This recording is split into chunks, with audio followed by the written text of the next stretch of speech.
Parce que là où Dieu est, ce lieu peut fabriquer beaucoup de grâce. Mais là où Dieu est aussi, ce lieu est dangereux. Parce que c'est dans la maison de Dieu, l'autel qui a béni plusieurs. C'est dans cette présence que Ananias et Saphira sont morts. Donc c'est le lieu où la gloire de Dieu brille sur des vies. C'est à partir de ce lieu que Ophni et Phiné sont morts. Donc Dieu est bon, mais en même temps Dieu est dangereux. C'est ce qui fait qu'à chaque fois que nous avons la possibilité d'être là, c'est avec crainte, pas la peur, parce que l'amour de Dieu bannit toute peur, mais la crainte de Dieu, parce que nous savons que si la grâce de Dieu n'est pas sur toi, tu ne peux pas te tenir là. C'est pourquoi nous allons faire quelque chose tout à l'heure. Lorsque nous étions en train de rentrer, nos mamans ont chanté et nous bénissons le Seigneur pour ce temps merveilleux. Mais parfois nous nous disons, Seigneur, c'est à cause de toi que nous aussi on chante pour nous. Paul a dit, notre suffisance nous vient de toi. Ça veut dire nous sommes faibles sans toi. Nous ne sommes rien sans toi. Nous n'avons aucune valeur sans toi. Nous n'avons pas de nom. C'est toi qui nous donnes des noms. Et ce chant, je le dédie au Seigneur Jésus. Ce chant, je le renvoie au Seigneur Jésus. Parce que le faiseur des hommes et le faiseur des destinées, c'est lui. Je ne sais pas comment tu vas le faire, mais acclame comme tu n'as jamais acclamé. Nous sommes dans un monde très dangereux aujourd'hui. Parce qu'il y a des voix qui viennent de partout. Des voix de Facebook, des voix peuvent nous venir des médias. Parfois notre chair nous parle. Il y a tellement de voix que nous entendons. La question à nous poser, c'est comment identifier la voix de Dieu parmi tant de voix. Parce que la voix que tu entends te donne une direction, une directive. Une mauvaise voix que tu écoutes, que tu entends, peut te conduire à la perdition. Comme sécuriser la bonne voix de Dieu te permet d'atterrir au village de l'accomplissement de ta destinée. Donc nous sommes à un moment où tout est devenu délicat. C'est quand je crois le don le plus grand, ces temps-ci-là, c'est le discernement. Et je crois que maman vous le dit tout le temps, le discernement. Tout ce qui brille, je l'ai dit la dernière fois, n'est pas de l'or. Et parfois, Dieu n'est pas là où on pense qu'il est. Parce que les hommes sont dans l'apparence. Mais regardez dans les Écritures, tous ceux qui ont pensé que Dieu était quelque part, ils s'étaient trompés. Parce que l'homme a ses paramètres pour identifier où Dieu est. Mais Dieu a dit non. Dans ce que vous voyez là, moi je les ai rejetés il y a longtemps. Donc identifier la voix de Dieu est capital. C'est quoi je vais dire à quelqu'un qui m'écoute. N'écoute pas plusieurs fois en même temps. Parce que la voix de Dieu, comme le psaume 29, verset 3 dit, retentit sur les eaux. Les eaux, c'est la masse, ce sont les hommes. Mais la voix de Dieu a un écho, qui est l'homme ou la femme que Dieu nous donne. Si tu mets tes oreilles dans plusieurs voix, tu risques d'être dévoyé. Parce que nous sommes dans une saison trop compliquée. Le discernement s'avère important. Et en tant que jeune, vous devez chercher à avoir ce discernement. En écoutant les messages, en écoutant les enseignements qui sont donnés à partir de votre tête. Restez focalisé. Parce que la voix de Dieu émane de la parole de Dieu. La Bible déclare que la voix de Dieu est parvenue à Samuel par la parole de Dieu. Donc la voix de Dieu est adressée à Samuel, mais à partir de la parole de Dieu. Donc la voix de Dieu, c'est la parole de Dieu qui a annoncé à une personne. Alléluia. Et si vous voulez aller loin et réussir, chère jeunesse, c'est d'apprendre à identifier la voix de Dieu. Parce que la voix de Dieu vous orientera toujours dans votre destinée. Et la destinée vous conduira à la destination. Alléluia. En juste quelques minutes, je voudrais partager avec nous une portion des Écritures en rapport avec le vêtement spirituel que Dieu nous donne. Nous parlons de réussite. Et je l'ai dit, la réussite est différente du succès. Le succès, c'est ceux qui utilisent Dieu pour accomplir leurs propres rêves. Mais la réussite, c'est Dieu qui t'utilise pour accomplir son agenda. Donc les gens du monde, quel que soit ce qu'ils ont, ils ont du succès, mais ils n'ont pas réussi. Parce qu'il n'y a pas de réussite sans le facteur Christ. Donc tout c'est pourquoi un chrétien ne peut pas envier les gens du monde. Quel que soit ce qu'ils ont, sans Christ, ils sont morts. Nous avons un avantage. Parce que notre foi en tant que chrétien n'est pas fondée sur ce que nous avons en termes de matériel, non. Mais notre foi est fondée sur la qualité de la personne qui nous accompagne. Amen. Alléluia. Amen. Et c'est très important pour nous de comprendre cela. Dieu est parfois couturier. Parce que vous allez voir que la gloire que Dieu met sur la vie d'une personne est toujours identifiée par un vêtement. Parce que par le vêtement dans notre monde d'aujourd'hui, tu peux identifier les corps. Si tu vois un policier dans sa tenue, tu sais qu'il est policier. Quand tu vois un médecin dans sa blouse, tu sais qu'il est médecin. Donc ça veut dire que le vêtement est un élément qui confère une identité. Et par l'identité, tu identifies la personne qui a porté. Donc tu n'as pas besoin de parler forcément avec quelqu'un qui est en blouse. Quand tu le vois de loin, tu peux dire bon, c'est quelqu'un du corps médical à cause de la tenue qu'il porte. Dieu coud des habits pour ses enfants. Dieu habille. Et l'Esprit m'a dit, dis-leur en ce jour qu'ils seront habillés. Amen. Alléluia. Parce que la réussite est un vêtement. La réussite est un vêtement. Le jour où Samuel avait rencontré Saül, qui avait perdu les alliances de son père, qu'est-ce que Samuel a mis sur Saül? Il a mis juste un vêtement, par l'onction. Et la Bible dit en 1 Samuel 10 que Samuel, et plutôt Saül, a été changé en un autre homme. Donc quand Dieu t'habille, les gens qui t'avaient connu auront du mal à te reconnaître. Donc parfois, pour que les gens changent d'avis sur toi, tu as juste besoin de rentrer dans le studio de Dieu pour qu'il t'habille. Ils vont se demander, mais est-ce que c'est la même personne? Le même Moïse qui était avec eux constamment, quand il est allé sur le mont, qu'il est redescendu, la Bible dit qu'ils avaient du mal à le reconnaître. La réussite est un vêtement qu'Élohim met sur la vie de ses enfants. Et c'est ce qu'il a dit en Joël chapitre 2, à partir du verset 25, quand vous lisez tout jusqu'au verset 28, il a dit dans les derniers temps, qu'est-ce que je ferai? Je répandrai de mon esprit sur tout ciel.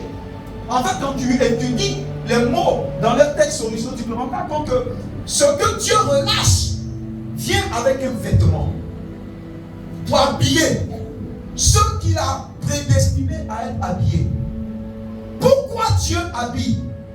Parce que c'est important d'être habillé. Pourquoi Dieu habille? Parce que sans l'habit, tu ne peux pas rentrer dans l'accomplissement du plan de Dieu. Regardez ce qui s'est passé en Genèse chapitre 3. Je vais lire rapidement. C'est en juste 20 minutes que je vais enseigner et nous allons laisser le Seigneur nous bénir. Genèse chapitre 3 verset 8 dit: alors il entendit la voix parlant d'Adam de l'Éternel Dieu qui parcourait le jardin vers le soir, et l'homme et sa femme se cachèrent loin de la face de l'Éternel Dieu au milieu des arbres du jardin. Verset 9 dit: mais l'Éternel Dieu appela l'homme et lui dit: où es-tu? Il répondit: j'ai entendu ta voix dans le jardin et j'ai eu peur parce que je suis nu et je me suis caché. Alléluia. Il dit: j'ai entendu ta voix, je me suis retrouvé nu et j'ai eu peur. Alléluia. Écoutez, lorsqu'une personne est nue, quand on te surprend dans ta nudité, le réflexe que tu dois avoir, c'est la honte, mais pas la peur. Quand quelqu'un arrive te surprend nu, C'est la honte qui peut t'animer, mais pas la peur. Mais dans le cas d'Adam, la nudité lui a conféré la peur. C'est quel type de nudité qui donne la peur? La peur de quoi? Certainement la peur d'un avenir incertain. Certainement la peur d'un avenir trompé. Certainement la peur d'un avenir détruit. Donc Adam était conscient de quelque chose. Il était conscient qu'il avait perdu une réalité qui déterminait son avenir. Alors la peur a commencé à l'habiter. Je me suis posé la question. Avant qu'Adam ne soit nu, parce que quand vous lisez la suite, il est dit que Adam a coupé des feuilles de figuier pour s'habiller. Mais avant qu'Adam ne soit nu, je me suis posé la question, qu'est-ce qu'il portait? Parce que tu ne peux pas seulement désobéir et ton vêtement tombe. Est-ce un costume qu'il portait? Est-ce un jean qu'il portait? Est-ce une chemise qu'il portait pour se retrouver nu après? J'ai posé la question au Seigneur, qu'est-ce que Adam portait? Au point où quand il a péché, il se retrouve nu. Et l'Esprit me répond pour dire, Adam était vêtu de gloire.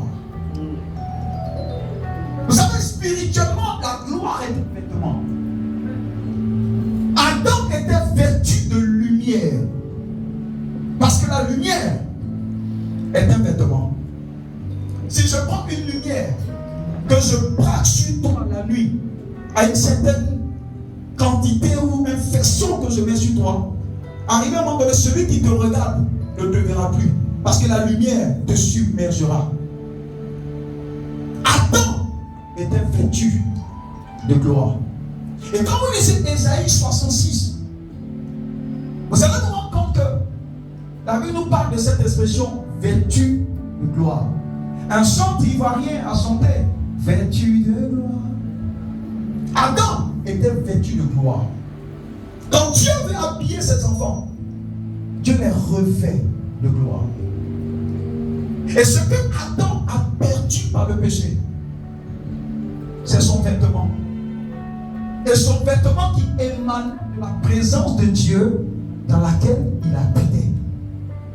Parce qu'en Éden, Adam ne vivait pas dans un duplex. En Éden, Adam ne vivait pas dans une villa. En Éden, Adam habitait la présence de Dieu. Parce que la présence de Dieu doit être une habitation pour nous. Notre sécurité ne vient pas des murs, mais notre sécurité vient de la présence de Dieu que nous sécurisons. Il était dans la présence de Dieu et il était vêtu de la substance que la présence de Dieu prend. Vêtu de gloire. Et le jour où ce vêtement de la gloire l'a quitté, l'homme s'est retrouvé dans un chaos total. Dieu a essayé de l'habiller comme il peut. Mais ce vêtement n'était plus un vêtement de gloire. C'était un vêtement fabriqué, un vêtement humain. Et le Seigneur par Paul, dans le livre de 2 Corinthiens 5, verset 3, Paul parle de notre tente céleste. Il dit, c'est pas que nous sommes sur la terre, mais nous aspirons à obtenir notre revêtement céleste. Il dit, nous sommes sur terre, mais nous aspirons à être vêtus de ce vêtement céleste-là, afin que nous ne soyons pas trouvés nus. La nudité spirituelle est la chose la pire qui puisse arriver dans la vie d'un enfant de Dieu. Tu peux habiller physiquement, mais en esprit tu peux être nu. Quand une personne est nue, spirituellement, rien de bon ne peut venir dans cette vie. Quand tu es nu spirituellement, tout ce que ça peut apporter, c'est la peur. Quand tu es nu spirituellement, tu ne peux rien saisir. Beaucoup sont bien vêtus physiquement, alors que spirituellement, ils sont nus. Et la solution d'Élohim, c'est de rhabiller à nouveau son peuple. La solution de Abba, surtout en cette temps de la fin, c'est de rhabiller son peuple. C'est de rhabiller ceux qui sont à lui. C'est de rhabiller ceux qu'il a mandatés pour ce temps de la fin. C'est de rhabiller son peuple sur lequel son nom est invoqué. C'est de rhabiller ce peuple. C'est pour lui. Les temps viendront, et ces temps sont déjà là, où je repenterai de mon esprit sur toute chair. En d'autres termes, je viendrai habiller mon peuple. Au lieu d'un vêtement de deuil, la Bible dit qu'il vous donnera un vêtement de noces, un vêtement somptueux. Au lieu d'un vêtement de mort ou de violence, il vous donnera un vêtement de gloire. Au lieu d'un vêtement de médiocrité, il vous donnera un vêtement d'excellence. Au lieu d'un vêtement, j'ai envie de dire, de sac ou de toutes ces choses, il vous donnera un vêtement de réussite. La réussite est un vêtement. Et la clé de la réussite s'appelle Elohim. Dis avec moi, Seigneur, je veux ce vêtement. Dis avec moi, je veux ce vêtement. Oui, tu as besoin de ce vêtement. Parce que sans ce vêtement jeunesse, tu ne peux pas accéder à la dimension de gloire que Dieu veut. Quand ce vêtement arrive avec une gloire. Quand ce vêtement arrive, il arrive avec une onction. Quand ce vêtement arrive, il arrive avec une puissance. Quand ce vêtement arrive, il arrive avec une distinction. Quand ce vêtement arrive, il arrive avec une remarquabilité. Quand ce vêtement arrive, quand il arrive, tu es inarrêtable. Dieu travaille par les vêtements. Et le vêtement qu'il te donne est ta sécurité. Quand tu as ce vêtement, là où les portes étaient fermées hier, quand tu te présentes à nouveau, ces portes seront ouvertes dans le nom de Jésus.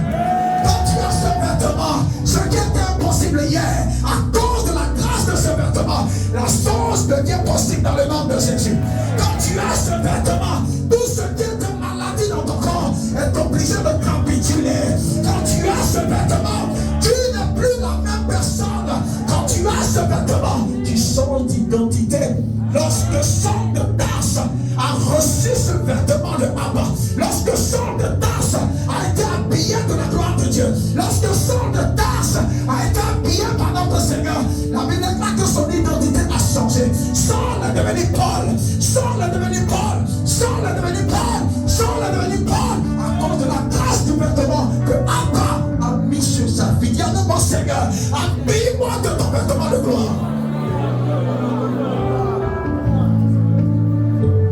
Afin que nous soyons habillés de sorte à ne pas être trouvés nus. Tu as besoin de ce vêtement. Tu as besoin de crier à Dieu pour ce vêtement. Un jour le Seigneur a dit en Nombre chapitre 20 verset 25, il a dit à Moïse, il dit Moïse, je veux tuer Aaron. Nombre 20, 25. Il dit Moïse, je veux tuer Aaron. Je paraphrase. Moïse lui dit, mais tu le tues comment? Il dit, je veux le tuer, mais je ne peux pas le tuer comme ça. Il dit, mais pourquoi? Il dit, à cause du vêtement qui est sur lui. Je ne peux pas le tuer. Et Dieu dit à Moïse, en Nombre 20, verset 25, il dit, Moïse, conduis Aaron sur la montagne. Et quand tu arrives sur la montagne, déshabille-le. Aaron était vêtu d'un vêtement sacerdotal. Quand il arrivait sur la montagne, Moïse a enlevé les vêtements d'Aaron.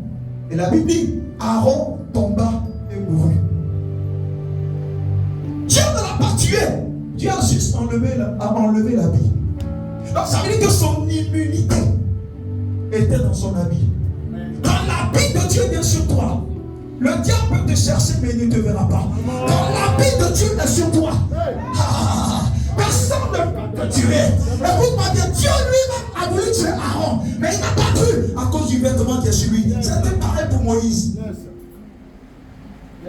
Dieu voulait tuer Moïse, il ne peut pas le tuer. Il dit, va sur le monde Nebo, il va mourir. Moïse demande, mais comment on meurt? Il dit, débrouille-toi, moi je ne peux pas te tuer à cause du vêtement de gloire qui est sur toi. Mais va sur le monde Nebo et va te débrouiller et meurt. Il y a un type de vêtement de gloire. Quand Dieu le met sur toi, l'ennemi fuit devant toi. La Bible dit qu'ils viendront comme un fleuve, mais l'Éternel les mettra en déroute à cause du vêtement que l'Esprit mettra sur toi. La puissance de ténèbres capitulera, la puissance de la mort capitulera, la puissance des sorciers capitulera. Aucune réalité ne pourra t'arrêter à cause de ce vêtement divin.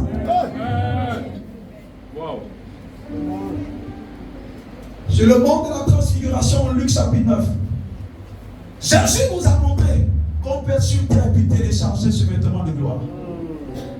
Les disciples étaient là, Pierre, Jean, Jacques, et puis ils contemplaient le monde. La Bible dit la lumière est venue partout. À mesure qu'il priait, la Bible dit la brillance de son vêtement a changé. Qu'est-ce que Jésus faisait? Jésus téléchargeait son vêtement céleste. Tu peux être sur terre et télécharger ce vêtement. Et c'est ce que l'Esprit fera pour nous en cet après-midi. Dis Amen bien. Ah, si tu es intéressé, tu vas dire Amen bien. Si tu es intéressé, tu vas dire Amen bien. Ce vêtement est ton héritage. Ce vêtement est ta protection. Ce vêtement est ta réussite. Ce vêtement est ta gloire. Ce vêtement est ta santé. Ce vêtement est ta vie. Ce vêtement est ce qu'il te faut. Au nom de Jésus. Alléluia. Nous allons demander au Seigneur de nous donner ce vêtement. Nous allons demander au Seigneur de nous donner ce vêtement. On va se tenir debout. On va demander au Seigneur simplement de nous donner ce vêtement. Tu as juste besoin de ce vêtement pour que ta vie soit changée, pour que ta vie soit métamorphosée. La réussite est un vêtement. La réussite est un vêtement. La gloire est un vêtement. Je veux que quelqu'un puisse crier au Seigneur et dire au Seigneur, habille-moi ce soir. Je ne sais pas ce que tu attends du Seigneur. Je ne sais pas sur quoi tu aspires. Je ne connais pas tes rêves. Je ne connais pas tes vêtements de gloire qu'il a réservé pour toi. Il a réservé pour toi. Ouvre la bouche et crie au Seigneur.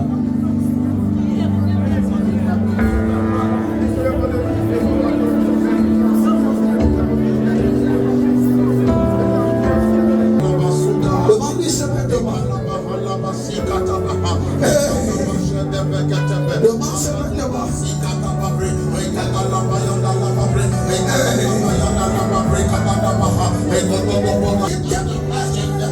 Je suis pas désespéré.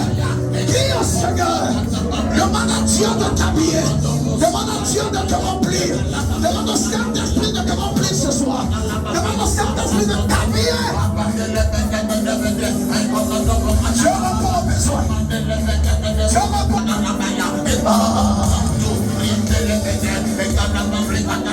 Crie au Saint-Esprit. Crie au Saint-Esprit. Crie au Saint-Esprit.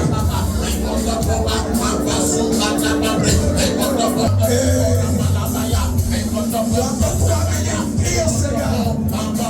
Demande-lui de t'habiller.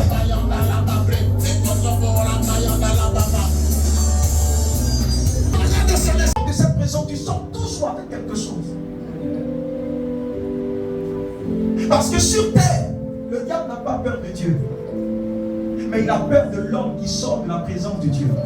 Pourquoi il n'a pas peur de Dieu? Parce que Dieu est légaliste. Il sait que tant que son temps n'est pas arrivé, Dieu ne peut rien lui faire.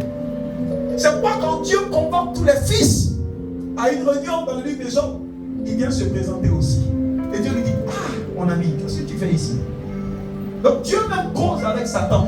Dieu, écoutez, Dieu a un mécanisme. Il dit que j'ai prévu un temps pour Satan. Tant que ce temps n'est pas arrivé, Dieu ne peut rien faire. Mais une personne qui sort de la présence de Dieu sur terre a l'autorité nécessaire pour dire à Satan, tu quittes mon chemin. C'est pourquoi aujourd'hui, dans notre saison, le diable a plus peur de l'homme qui sort de la présence de Dieu que de Dieu lui-même. Apprenons à héberger Dieu. Apprenons à transporter Dieu. Apprenons à être ceux qui convoient Dieu.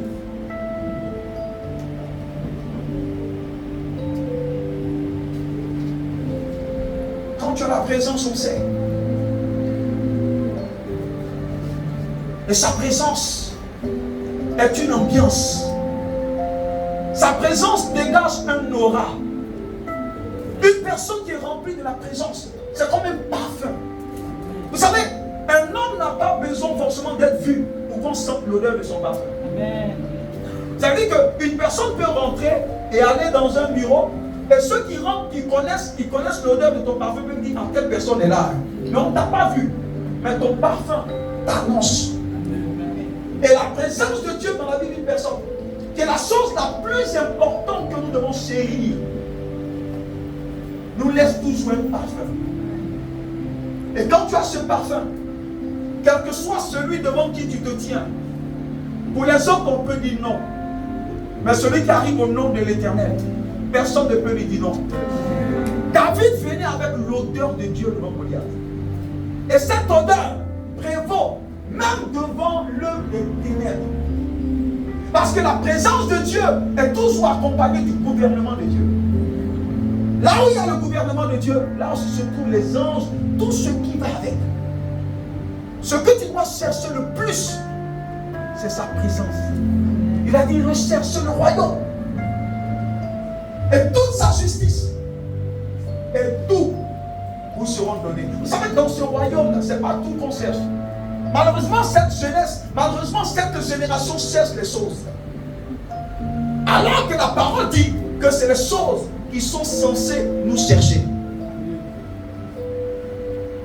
Parce que ce que tu cherches, te cherche aussi. Alléluia. Ce qu'on doit avoir dans cette génération, c'est Dieu lui-même. Je l'ai dit, je préfère avoir le donateur que d'avoir le don. Parce que le don est éphémère. Mais si tu as le donateur, tu auras tout ce qui va avec. C'est pourquoi si tu mets une voiture et tu mets Jésus, je te dirai, je veux Jésus. Est-ce qu'en juste 1 ou 2 minutes, on peut crier à Dieu et dire à Jésus, c'est toi qu'on veut. C'est toi qu'on veut. C'est Jésus que nos parents ont. C'est Jésus que maman Poisson a. C'est Jésus que nos patriarches ont. C'est Jésus que les anciens ont. C'est Jésus qu'Abraham avait.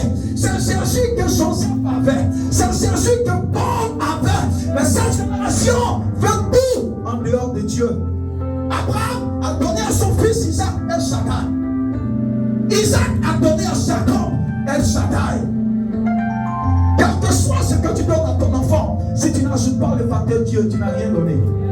Est-ce qu'on peut sécuriser la présence de Dieu dans nos vies? Est-ce que quelqu'un a soifé de crier à Jésus et dire à Jésus-Christ, remplis-moi de ton esprit, remplis-moi de ton onction, apprends-moi à te connaître, apprends-moi à t'expérimenter, apprends-moi à te vivre, reviens-toi à moi dans une dimension exponentielle. Est-ce que quelqu'un peut crier à Jésus ce soir? Dis au Seigneur que tu peux de lui. Une génération de personnes qui l'aiment. Et c'est dans ces personnes qui s'investira. C'est dans ces personnes qui déposera une chose exceptionnelle pour ces temps de la fin. Dis au Seigneur que tu le veux. Dis au Seigneur que tu as soif de lui. Dis au Seigneur que tu veux le vivre. Dis au Seigneur que tu veux le connaître qui sera de toi. Dis au Seigneur qu'il atterrit sur toi. Que ta vie soit un hôtel, que ta vie soit un sacrifice à l'hôtel de Dieu. Crie à Jésus, crie je veux Jésus. Tout ce que je veux c'est Jésus. Tout ce que je désire c'est le Saint-Esprit. Ce dont j'ai soif c'est le Saint-Esprit. Saint-Esprit présence. Tout ce que je veux c'est Jésus. Tout ce que je veux c'est le Saint-Esprit. Wow.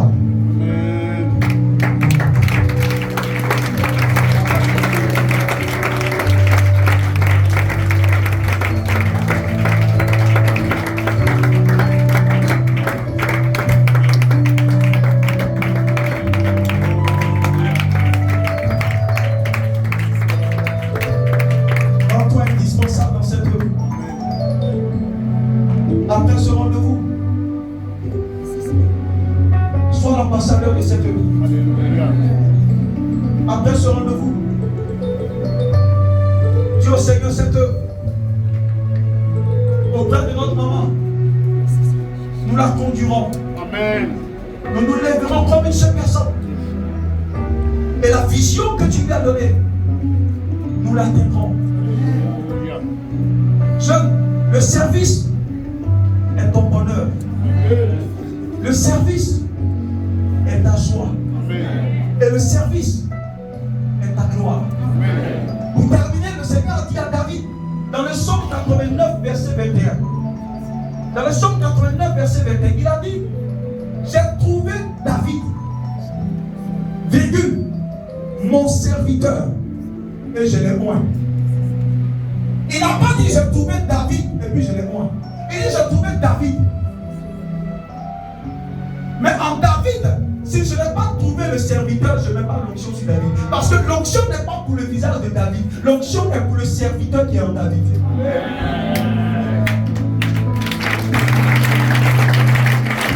Il y a une onction que Dieu nous donne quand nous sommes dans le service. Tant que tu ne te mets pas dans le service, il y a la dimension d'onction que tu n'auras jamais. Jeunesse, ce rendez-vous ne doit pas être seulement pour la convention. Tous les jours de ta vie, tu dois être en train d'évangéliser pour ce peuple. Tu dois être en train de voir ce que tu peux faire à l'église. La meilleure manière pour nous de sécuriser notre vie, c'est d'être utile dans la maison de Dieu. Tu peux venir un jour dans la maison de Dieu, tu te rends compte qu'il y a une ampoule qui n'est pas là. N'attends pas un moment. Il y a des opportunités. Écoutez, Dieu ne bénit pas. Dieu donne des opportunités de bénédiction. Non. Dieu ne bénit pas comme ça. Il donne des opportunités. Donc il peut avoir beaucoup d'opportunités dans cette maison. Tu arrives, tu vois une faille. Avant même que maman ait ça, sans même venir lui dire, va prendre ce que tu peux prendre et viens régler. Elle n'a pas besoin de voir. Et Dieu a vu. C'est une opportunité. Et Dieu a beaucoup d'opportunités devant nous. Mais que nous ne saisissons pas. Dieu ne te donnera pas la bénédiction sur le plateau. Il te donnera une opportunité. À toi de discerner comment Dieu travaille. Jeunesse, ta vie est dans ton service. Le jour où Esaïe est venu parler à Ézéchias, fais tes bagages, tu meurs. Ézéchias n'a pas prié une prière simple. Ézéchias s'est retourné contre le mur. Il n'a pas dit Seigneur, pardon. Il dit Seigneur, voici mes œuvres. Il y a des dimensions de prière ou pour l'exaucement. Ce n'est pas des paroles. Qu'est-ce que tu as fait pour Dieu? Il y a des dimensions où ce sont des œuvres que tu présentes. Qu'as-tu fait pour Dieu? Qu'as-tu fait pour l'œuvre? Ce qu'il lui a donné 15 ans de plus, ça veut dire que les œuvres d'Ézéchias ont été pesées à la balance de Dieu. Et ça valait 15 ans. Parce que nos œuvres, sur la balance de Dieu, nous donnent des unités en termes de vie. Un jour, je voulais aller prier pour un Dieu. Et j'ai eu une vision. Et dans la vision, j'ai vu un téléphone portable, sans unité. Vous voyez, quand c'est écrit, ça met 00, c'est comme tu appelles, mais ça refuse. Et c'est mis 00. Et l'esprit me dit, c'est pas la peine que tu pries pour lui. Il n'a plus d'unité de vie. Et j'ai compris qu'à chaque fois que je sers dans la maison de Dieu, c'est un crédit que Dieu met dans la banque céleste. Un crédit de vie. Donc à chaque fois que j'ai un besoin, j'ai un challenge, Dieu va dans la banque et puis pèse. Vous allez voir, il y a des gens qui sont cognés par les tares. Ils ne meurent pas. Mais quelqu'un peut être cogné par un auto et puis il meurt. Le problème, c'est combien de vies, combien d'unités est-ce que ta vie dans le service de Dieu a pu sécuriser dans la banque céleste. Quand tu comprends des choses, l'œuvre de Dieu devient pour toi un plaisir. Paul a dit, écoutez bien ce que Paul a dit, il dit malheur à moi si je n'annonce pas l'évangile.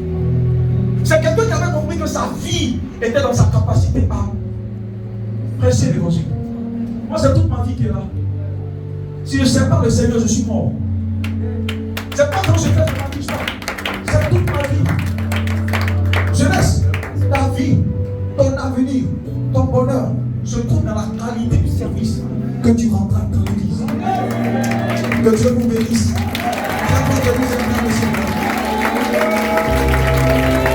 Partez cette nation, vous impactez vos familles, vous impactez votre communauté, et vous impactez toute cette ville dans le nom de Jésus-Christ. Je déclare dans les vertus contenues dans l'Esprit de Dieu, je proclame que vous êtes inarrêtables, vous êtes inarrêtables, vous êtes inarrêtables.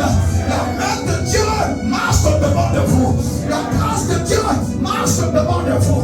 Vous êtes triomphateurs, vous triomphez sur la puissance des ténèbres, vous triomphez sur l'œuvre de l'adversité, vous triomphez sur l'œuvre des ténèbres, vous triomphez sur les esprits territoriaux, vous triomphez sur les esprits de la constellation, vous triomphez sur les esprits de famille. C'est votre moment de triomphe, c'est votre moment de réussite, c'est votre moment d'élévation, c'est votre moment de percée, c'est votre moment de bénédiction, c'est votre moment de représenter Christ dignement.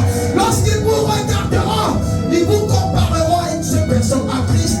Lorsqu'ils vous regarderont, ils diront de vous, voici les personnes qui reflètent la nature et l'essence de Christ. Lorsqu'ils vous verront, ils sauront que vous êtes intouchables. Parce que la main de Dieu est sur vous. Parce que la grâce de Dieu est sur vous. Dans le nom de Jésus, nous prophétisons afin que tous ceux qui cherchent du travail, mais qui ne l'ont pas, que dans cette période, les portes soient ouvertes dans le nom de Jésus. Que là où on te disait non hier, que par la main puissante de l'Esprit de Dieu, que l'on t'accepte dans le nom de Jésus. Que cette saison soit pour toi une saison de faveur divine, une saison de grâce, une saison de gloire, une saison de privilège, une saison d'honneur dans le nom de Jésus.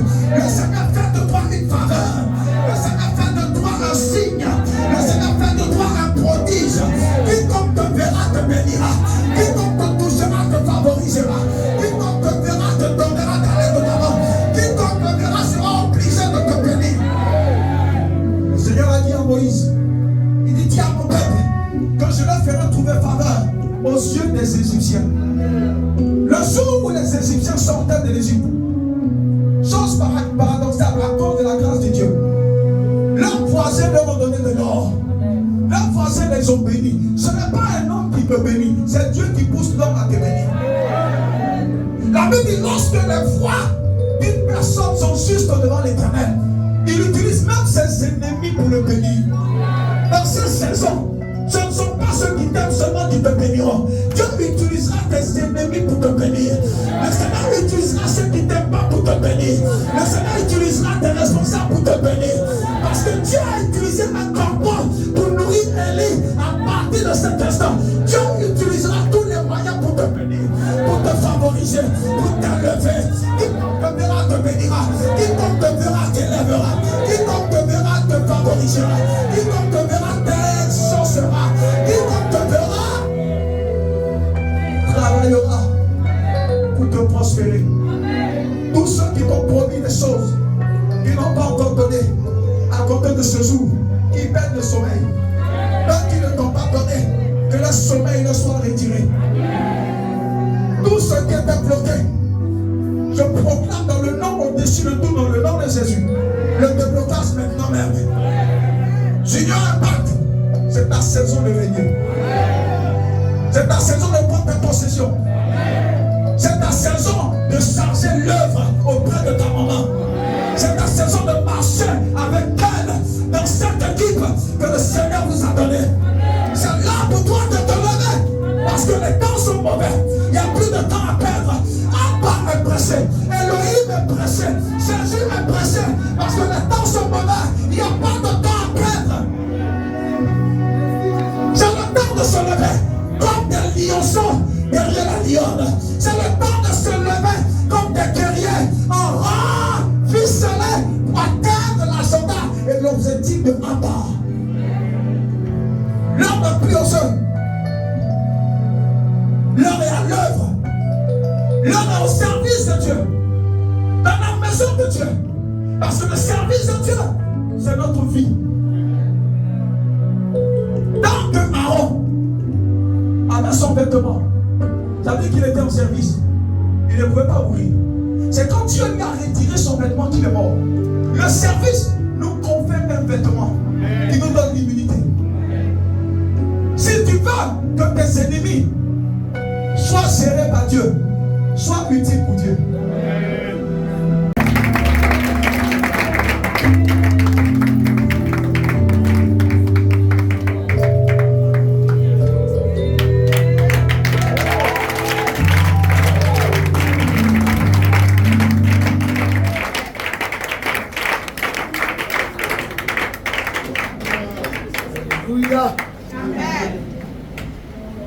Alléluia.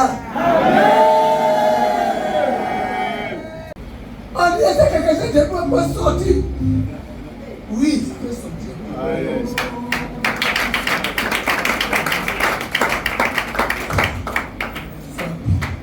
Je n'ai rien à te donner. Je ne garde rien pour toi. Que Dieu a fait le reste. C'est ça. Si les jeunes, les hommes, les mamans travaillent et moi je les suffis.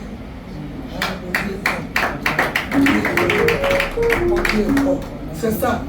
Mais c'est pas moi qui va faire le feu. Je mets le feu et le soigner. Et puis moi seul, je fais moi seul. C'est pas pour y mourir tôt.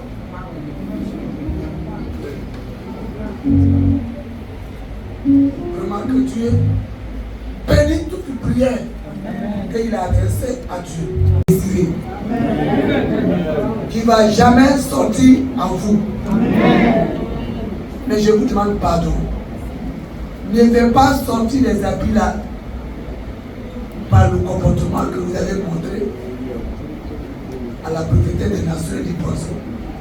Mercredi, vendredi et dimanche. Jeune, on ne vous voit pas. Toute la place là, c'est la place de vos mères. Qui est gendarme ici? Qui est policier ici? Qui est gendarme ici? Qui est policier ici? Les policiers, et ils travaillent la nuit, de temps en temps. Les gendarmes travaillent la nuit, de temps en temps. Tu travailles dans la journée, tu descends à 17h, à 18h. Le culte commence ici à 18h30. Même si tu fais 10 minutes devant Dieu, à Kafissa. Toute la journée, mercredi, tu sois vide et tu enlèves l'habit qu'on t'a porté là. Habit qu'on t'a porté là, je n'enlève plus. Regardez elle est à Yamoussoukro. Mais quand elle vient la prière. Vous êtes ici. Dieu ne vous voit pas. Je ne vous vois pas. C'est pas normal. Vous êtes à la maison. Même si tu vas au travail, tu descends, tu viens. Tu as 10 minutes devant Dieu. Abila va jamais sortir à toi. Beaucoup ne font rien. Mais tu ne viens pas. Tu attends dimanche. C'est pas bon. Les hommes, il est le seul qui vient la prière. Voici deuxième et troisième. Vous faites quoi à la maison, les hommes? On voit les mamans seulement. C'est pas normal. On a dit, si on part, on va réfléchir. On va faire les petits, comment on appelle? Tout ce que vous portez là. C'est le côté de nous. Pour porter, pour qu'on vous regarde sur ce fait. Pourquoi vous voyez ces fesses? Les gens te viennent, il n'y a personne pour faire chez vous. Elle est qui derrière? Elle court, elle vit. Mercredi, vendredi, lui, il a un Nyama. Mercredi, vendredi, vous ne venez pas. Mauvais que vous êtes.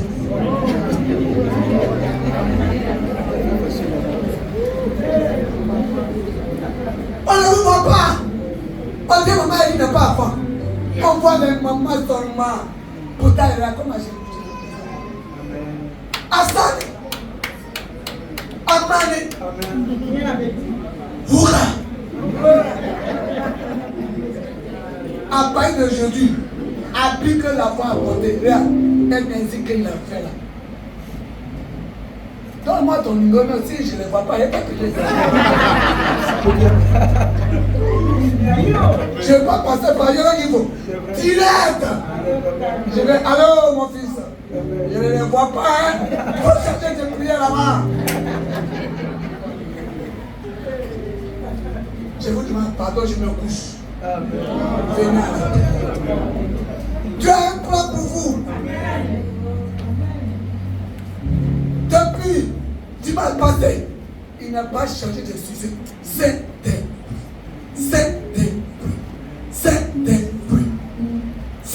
prix. Il arrange toutes les théâtres.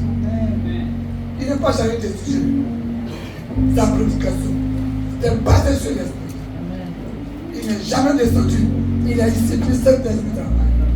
C'est ça que l'homme de Dieu. Amen.